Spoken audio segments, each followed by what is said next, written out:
Hi, good morning. Magluto tayo ngayon ng shark fin. Ayan.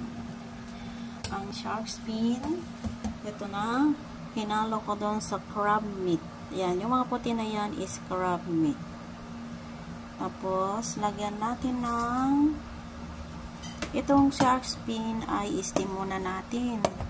Tapos, lagyan natin ng cauliflower. We will make the sauce of the shark fin and the crab. That's it. We have the garlic and then ginger.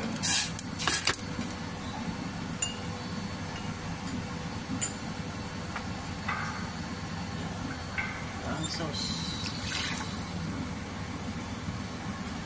Ayan, sauce ng shark fin.